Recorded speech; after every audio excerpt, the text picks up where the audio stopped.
Hello everybody, my name is James, hope you're doing well and welcome back to another video. So let's start with Williams.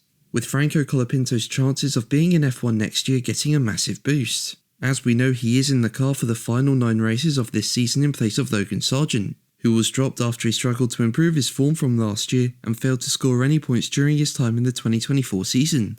Now in his debut race in Monza, Colapinto was right on the pace, but what an amazing Grand Prix he had in Baku. This was only his second race, and on what is one of the more tougher circuits on the F1 calendar due to all the high-speed braking zones, he made it into Q3, out-qualified teammate Alex Albon, and ended up finishing the race 8th, scoring 4 points. So really impressive. The problem is that he can't get a full-time seat with Williams anytime soon due to Albon and Carlos Sainz being in the car next year.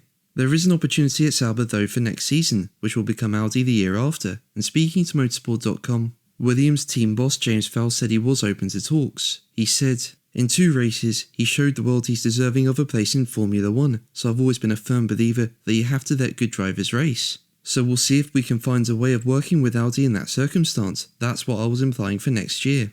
Let's see what it ends up being, because we have our driver lineup cemented. I think it's still the right lineup for Williams as we're growing and becoming World Championship material. But I'm incredibly proud, like a father, of what Franco's achieved and want him to be successful.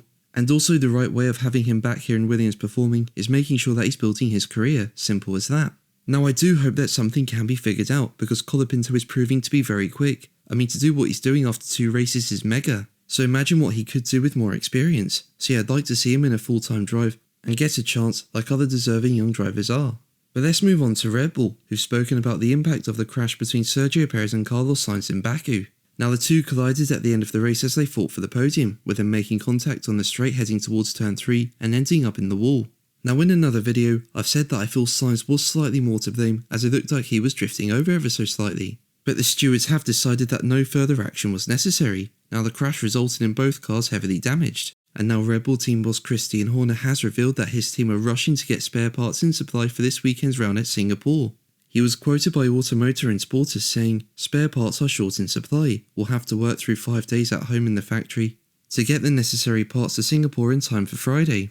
Now Red Bull don't have a lot of time, although I'm sure they'll find a way of making it work. But yes, Singapore is a track where the team must bounce back, given they've now lost the lead in the Constructors. Problem is that this was one of their weakest circuits last year, even when they were dominant. But do you think they can pull off a good result? Let me know in the comments below.